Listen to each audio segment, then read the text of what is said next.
Before we start, please subscribe and like the video. I think it started with the silence, not the kind that falls when you're comfortable, reading in the same room, sharing the weight of a quiet afternoon. That silence is a full, living thing, a kind of harmony. This was a hollow silence, an absence of sound that had to be filled. It came first in the car on the way home from dinner. We used to talk about everything, or nothing at all. The weird song on the radio, a funny thing a coworker said. The plans we had for the weekend that were more about being together than about the activities themselves. I could feel her presence beside me, a warm weight, a shared history. Then, one day, she was just a person in the passenger seat. Her face was illuminated by the soft glow of her phone screen, her thumbs moving with a practiced, fluid speed. I'd try to start a conversation, and she'd answer in monosyllables, her eyes never leaving the little rectangle of light. She'd say, "That's nice." It wasn't a dismissal, not exactly, but it was a wall, an invisible one, made of glass and glowing pixels, but a wall all the same. My name is Leo Harden, and for 7 years, I was married to Sienna Harper. I'm an architect. I draw lines on paper and a screen, creating spaces where people will live and work and be. I think I've always been good at seeing the bones of things, the structure underneath the surface. But when it came to our life, I was blind. The silence spread from the car to the kitchen, from the kitchen to the bedroom. It became a permanent fixture in our apartment, a third person on the couch between us. I'd be watching a movie, and she'd be scrolling. The sound of her phone's vibration, a small, insistent buzz, became the soundtrack to my evenings. It wasn't just the phone, of course. It was the other things, the small, almost imperceptible shifts in the tectonic plates of our routine. She started wearing a different perfume, one that was sharper, less floral, than the scent I'd bought her every birthday since we started dating. It smelled of a night out, a cold air, and expensive cocktails, not the comforting warmth of our home. Her energy was different, too. It was a nervous energy, a kind of restlessness that hung just beneath the surface of her skin. She'd get up and pace for no reason, or bite her nails, a habit she'd long ago given up. When I'd ask if everything was okay, her smile would tighten, a quick flash of teeth that didn't reach her eyes. "Of course," she'd say, "just a lot going on at work." And I'd believe her, because what else was I supposed to do? The alternative was too heavy to even consider. I'd watch her from the kitchen, from the couch, from my side of the bed, a distance growing between us that I couldn't seem to bridge. It was like watching a ship sail away from the shore, slowly, gracefully, without any sound or fanfare. It wasn't a sudden departure, it was a gentle, quiet unmooring. I spent so much time trying to fix it, trying to find the words or the gestures that would bring her back to me. I'd cook her favorite meals, plan a weekend away, leave a small note on the counter telling her I loved her. She'd always be grateful, her gratitude a polite and distant thing, like a thank you note from a stranger. She was a different woman than the one I'd fallen in love with, the one who used to leave her hair ties on my bedside table and steal my t-shirts to sleep in. This woman was contained, curated, a stranger in my home. I was living with the ghost of our past. A reflection in a mirror that was slowly cracking. My mind became a museum of memories, a place where I would walk through the empty halls and remember the laughter that used to echo there. I remembered our first apartment, small and cramped, but filled with a kind of joy that felt limitless. I remembered the day we bought this place, the way we stood in the empty living room and talked about all the life we would build here, the people we would become. Now, I was just Leo, and she was just Sienna. And the space between us was an ocean. The silence, I now realize, wasn't the start of the end, it was the end itself, a void that had been created long before I ever noticed it. The sound of her humming to herself while she scrolled through her phone was a final act of separation, a world of her own that I was no longer invited to. It was the sound of my life unraveling, and I was too polite, too caught up in the polite fiction of our marriage, to even stop and listen. I just kept watching, hoping that the tide would turn and bring her back to me. Not understanding that the current had already carried her too far away, the feeling was a constant hum, a low-grade fever of anxiety that never quite broke. Every time the door opened, every time her phone buzzed, every time she came home a little later than she said she would, the temperature would rise a little more. My reality was becoming a fragile house of cards, and I was holding my breath, terrified that the slightest movement would send it all tumbling down. The cracks started to show in the small, physical details. Her side of the closet, which used to be a chaos of clothes and shoes, was now meticulously organized. It was less of a lived-in space and more of a display, a catalogue of a life that felt separate from mine. Her gym bag, which had been gathering dust for months, was suddenly in constant use. She'd come back smelling of sweat and a different kind of perfume. Something clean and sharp, a scent that I couldn't place. I'd ask her about her workout, and she'd give me a quick rundown, her words clipped and precise, as if reading from a script. The details were too perfect, the answers too ready. I started to notice how she would always shower immediately upon returning, as if scrubbing away the day, and maybe a part of herself, before coming back to me. Her phone, once a shared device we used for music or looking up recipes, became a fortress. She'd take it with her to the bathroom, to the kitchen, even to the garage when she went out. It was always face down on the table or clutched tightly in her hand. The screen was protected by a passcode I no longer knew. The trust, I now realize, was the first thing to go. It wasn't a grand theft. It was a quiet surrender. I never asked for the new passcode. I didn't want to know. It felt like a line I shouldn't cross, a private door I couldn't knock on, but the door was already there, and it was locked. And the knowledge of that lock was a heavier weight than anything I could have found inside. I was living in a quiet state of paranoia, a low-level anxiety that seeped into everything. I'd wake up at night and listen for her breathing, just to make sure she was still there. I'd watch her while she slept, her face a mask of serene stillness, and wonder who she was in her dreams.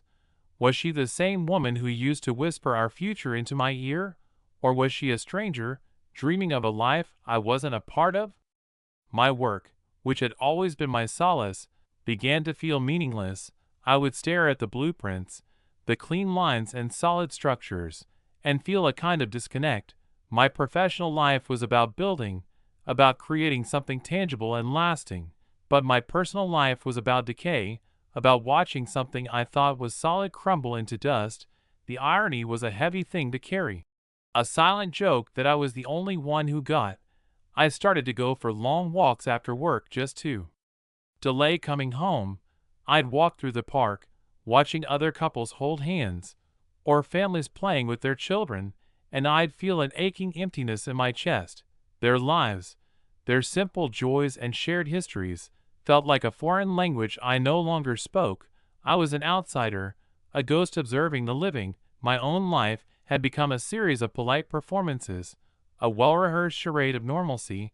We would sit at the dinner table, and I would talk about my day, about the new project I was working on, about a funny thing my friend Wyatt Garrison said.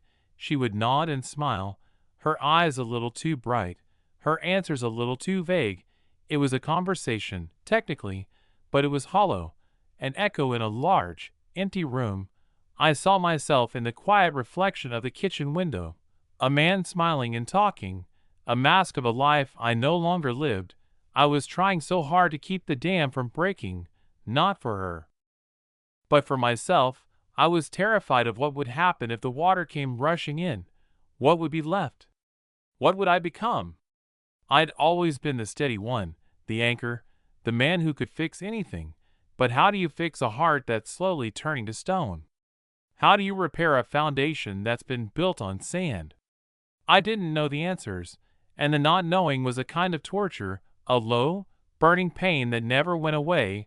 It was a slow and quiet kind of dying, and I was the only one who could hear the death rattle. I would lie in bed at night, the space between us a cold expanse, and I would listen to the silence. not with a sense of peace, but with a growing dread.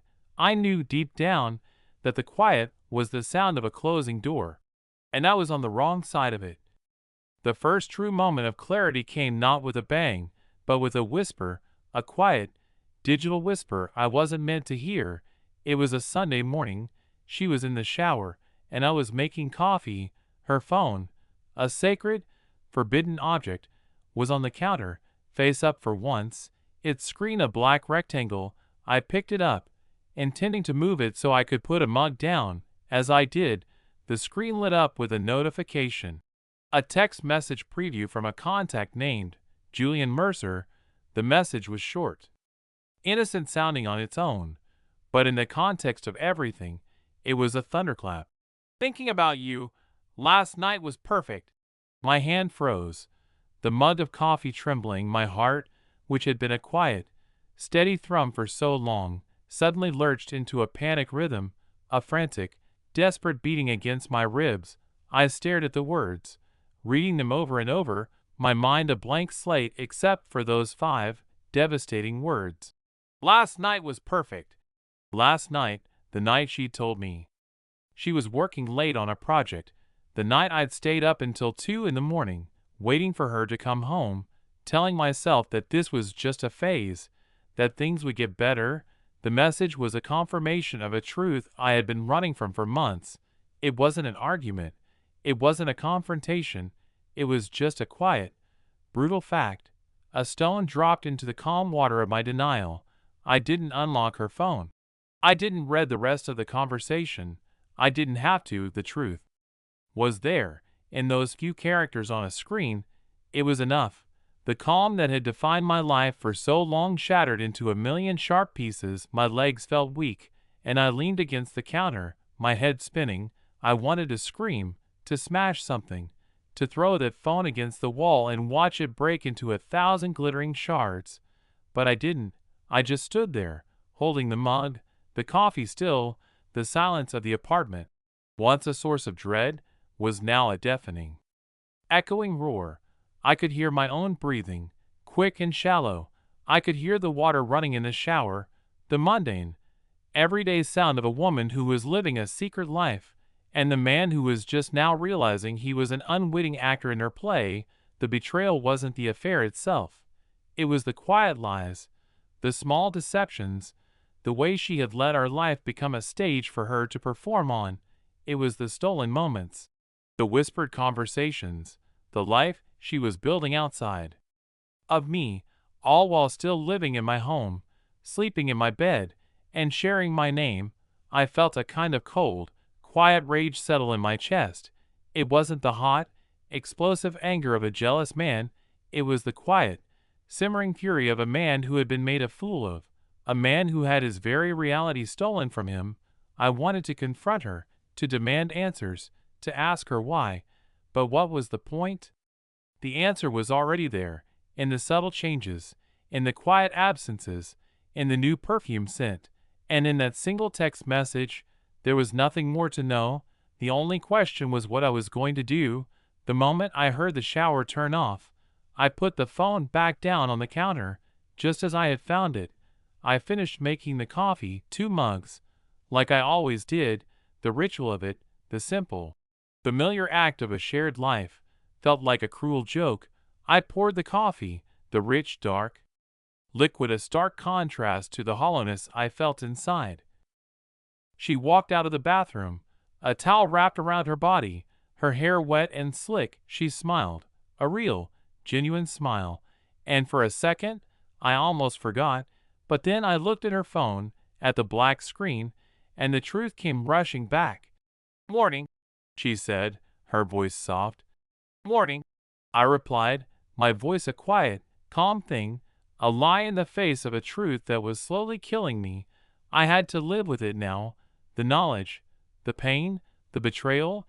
It was a new reality, and I had no choice but to inhabit it, at least for a little while. The silence, I now understood, was not an absence of sound.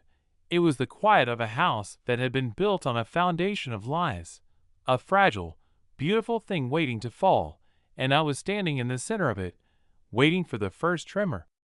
I began to live my life with a kind of clinical detachment. I was an observer, a quiet, invisible presence in my own home. I watched Sienna go through the motions of our life, and I saw her as she truly was, not as the woman I had built a future with, but as a stranger. Every laugh she shared, every story she told, every time she said, "I love you," it was a lie, a performance she was putting on for an audience of one, and I was the audience, a silent, unblinking witness to my own heartbreak. The world, which had once been a familiar and comforting place, now felt sharp and alien. The colors seemed brighter, the sounds louder, the emotions more raw and unfiltered. It was like I had been living in a dream, and now I was awake, and the world was a harsh, unforgiving place. I had a conversation with my friend Wyatt Garrison, a man who had known us both for years. He asked me how things were, and I gave him the polite, well-rehearsed answer. "Good," I said. "Things are good." But the word felt like a lie, a hollow, meaningless sound that dissolved into the air. He looked at me, a long, quiet look, and I knew he saw something in my eyes, a kind of emptiness that couldn't be disguised. "You sure, man?" he asked. "You look tired." I just nodded, a non-committal gesture that said everything and nothing at all. He didn't press, and for that, I was grateful. I wasn't ready to talk about it. Not to him, not to anyone. The pain was too raw, too private. It was a secret I had to carry alone. My home became a place of quiet, agonizing torture. The smells of her perfume, the sound of her humming, the sight of her lying in bed, her phone clutched in her hand, all of it was a constant reminder of the life she was living outside of me. I would lie in bed at night, the silence of the room a heavy, suffocating blanket, and I would think about Julian Mercer. I would try to imagine what he looked like, what he did, what he said that made her so happy. The thoughts were a poison, a slow and agonizing burn that I couldn't seem to stop. I would get up in the middle of the night, unable to sleep, and I would walk through the quiet apartment, a ghost in my own home.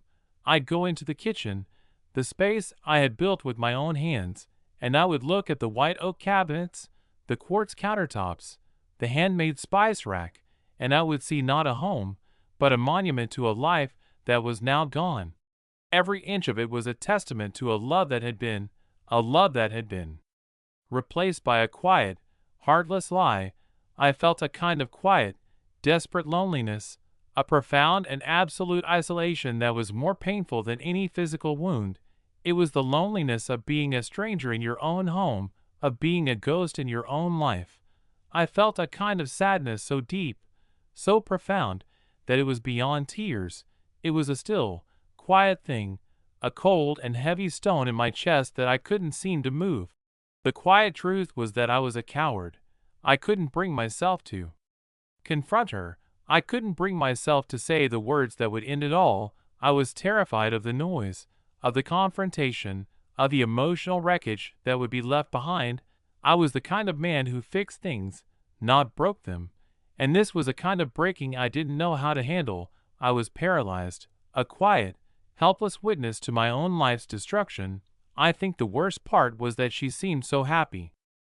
She would come home with a glow on her face, a kind of radiant joy that she had not had in years. She would hum to herself while she cooked, and she would smile at me in a way that was almost, but not quite, genuine. She was living a full, vibrant life, and I was just there, a quiet, unremarkable part of a landscape she was already a stranger to. I had become a fixture, a piece of furniture in a house she was slowly moving out of, and I was too numb to even feel the pain of it. My life was an empty, echoing space, and I was just waiting for the day when she would finally close the door behind her and leave me alone in the silence. The quiet exit began not with a word, but with a small, conscious decision. I decided to pack my bags, not dramatically, not in a fit of rage, but slowly, meticulously. Over the course of several days, I started with the things I knew she wouldn't notice, my favorite books, the old, worn-out t-shirts I only wore in the garage, a few old drawings I had done in college. I would pack them into a duffel bag. hiding it in the back of my car until I had enough. It was a quiet, private act of defiance. A way of reclaiming a part of myself that had been lost. I wasn't leaving her for good, not yet, but I was leaving the life we had built. I was leaving the lie, and in its place, I was creating a space for myself, a quiet, temporary world where I could be alone with the truth. I began to see our apartment not as a home, but as a stage, a set where a play I had no part in was being performed. Every room was a scene, every object a prop, the bed, the couch, the kitchen table, they were all things that belonged to a life that was no longer mine. I felt a kind of quiet, cold clarity, a feeling of absolute, unblinking truth. The pain was still there, a dull ache in my chest, but it was no longer a fire, it was an ember, a glowing coal that I knew would eventually burn itself out. My conversations with Sienna became even more detached, a series of polite and meaningless exchanges about groceries, bills, and the weather. We were two strangers sharing a living space, two ghosts haunting them. Same house, the woman I had loved, the woman I had built a life with, was a distant memory, a stranger I had once known. I looked at her and I felt nothing, no anger, no sadness, no love, just a profound, absolute emptiness. It was the death of a relationship, not with a bang, but with a whimper, a slow, quiet fade into oblivion. One evening, after she had left for one of her late-night work sessions, I finally finished packing. I had everything I needed, everything I cared about, in 2 large bags. I stood in the middle of our bedroom, the room where we had shared so much, and I looked around. The space felt hollow, empty, an echo of a life that was now gone. The bed was made. Her clothes were hanging neatly in the closet. A small, half-finished cup of tea was on her bedside table. It was a perfect, pristine picture of a life that was no longer real. I walked out of the room, closed the door behind me, and I didn't look back. I grabbed my bags, walked out of the apartment, and I didn't lock the door. I didn't leave a note. I didn't say goodbye. I just left. I walked out into the cold night air, got into my car, and I drove away. The city lights, which had once been a comforting, familiar sight, now felt like a cold, impersonal ocean. I was a ship sailing away from the shore, and for the first time in months, I felt a sense of quiet, profound relief. It was the feeling of a heavy weight being lifted from my shoulders, a sense of peace that I hadn't felt in a long time. I drove to the small apartment I had rented, a quiet, unremarkable place in a different part of the city. I unlocked the door, walked inside, and I sat down on the floor, the 2 bags beside me. The silence of the apartment was absolute, a profound and deafening emptiness, but this time, the silence was not a source of dread. It was a space for healing, a blank canvas where I could finally begin to paint a new picture of my life. I was alone, and for the first time in a long time, I was free. I was no longer an actor in a play I didn't know the script to. I was no longer a ghost haunting a house that was no longer my home. I was just Leo Harden, a man who was starting over, a man who was learning how to live in the quiet. I was healing slowly, quietly, but I was healing. The first week alone was a profound, almost frightening solitude. The silence of the new apartment was vast, a physical presence in the room.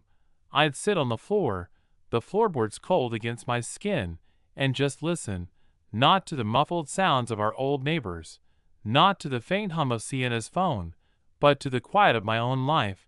It was a noise I hadn't heard in years, and it was deafening at first. My mind, which had been a constant whirlwind of suspicion and anxiety, was now a quiet, still space. I began to remember things, not the good things, not the bad, but the small, in-between moments that had formed the true fabric of our life. I remembered the way Sienna used to laugh when a movie was particularly bad, a full-bodied, uninhibited laugh that made her face scrunch up in a way I loved. I remembered the way she would leave her hair ties on my bedside table, a small, unconscious act of intimacy that had once felt so profound. I remembered the quiet way she would hum to herself while she cooked, a song I never quite recognized, a melody that was hers and hers alone. The memories weren't painful, not in the way they had been before, they were just memories. They were ghosts of a past that was now gone, and I could finally look at them without feeling a sense of profound and aching loss. I was starting to see our relationship for what it was, not as a tragedy, but as a story that had simply ended. I was beginning to find a sense of peace in the quiet. The days were long, and the nights were longer, but I wasn't lonely, I was just alone. I started to rediscover the simple pleasures of my own company. I would go for long walks, not to delay coming home, but just to be in the world, to watch the sun set over the city, to feel the cold air on my face. I would stop at a small coffee shop and sit for hours, reading a book, a luxury I hadn't had in years. I started to draw again. Not for work, but for myself. I would sketch the buildings I saw on my walks, the faces of the people I saw in the coffee shop, the quiet, mundane details of a world I was finally beginning to see again. My hands, which had been so good at building and fixing, were now rediscovering the simple joy of creating, of making something new. I felt a kind of quiet, profound hope, a sense of a future that was not yet written. The pain was still there, a quiet, distant thing, but it was no longer the defining feature of my life. It was a scar, a small, faded mark on a landscape that was now full of new things. I was beginning to understand that healing wasn't about forgetting or about erasing the past. It was about accepting it, about learning to live with it, and about creating a future that was not defined by the wounds of the past. The silence of the apartment was no longer a void. It was a full, living thing, a space where I could finally hear my own thoughts, my own voice. It was a place of quiet, profound peace.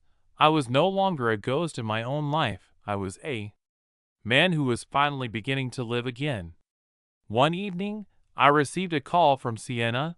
The phone number was familiar, but the ring was a jarring, alien sound. I hesitated for a moment, my finger hovering over the screen, and then I answered. "Hello," I said, my voice quiet and steady. There was a pause on the other end, a long, quiet silence that was familiar, but in a different way. It was the silence of a woman who had something to say, but didn't know how to say it. "Leo," she said, her voice small, a little hesitant. I wanted to talk." I just listened, not with anger or with pain, but with a kind of quiet, profound emptiness. The woman on the other end of the line was a stranger, a ghost from a past life. "I know," she said, her voice cracking a little. "I know I messed up. I'm so sorry." The words were a quiet, meaningless sound, a polite, well-rehearsed apology. They didn't hurt. They didn't do anything. I felt nothing, just a cold, quiet sense of clarity. "I know," I said. "I know you are." And I did. I knew that she was sorry, not for what she had done, but for what she had lost. She was sorry for the quiet, comfortable life we had built, a life that she had thrown away in a moment of reckless, selfish abandon. She was sorry for the man she had lost, and the life she had given up. She was sorry for herself. "I want to come back," she said, her voice a little more desperate now. "I want to fix it." I closed my eyes for a moment, and I remembered the smell of her perfume, the sound of her humming, the feeling of her phone in my hand, and I felt nothing. The memories were just memories, and the future was a blank canvas. "It's too late," I said, my voice quiet but firm. "It's already broken." There was a long, quiet pause on the other end of the line, a profound and absolute silence that was the end itself. I knew she was waiting for me to say something, to offer a word of hope, a glimmer of a future we could rebuild, but there was nothing left to say. I had already said everything I had to say with my silence, with my absence, with my leaving. I had said it with a quiet, careful act of packing my bags and walking out the door. The silence on the other end of the line was the answer. I hung up the phone, and I felt a sense of profound and absolute finality. The call was over, the conversation was over, and the relationship was over.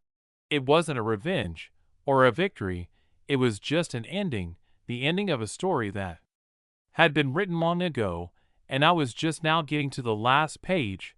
I sat for a while, the phone in my hand, the silence of the apartment a full and living thing.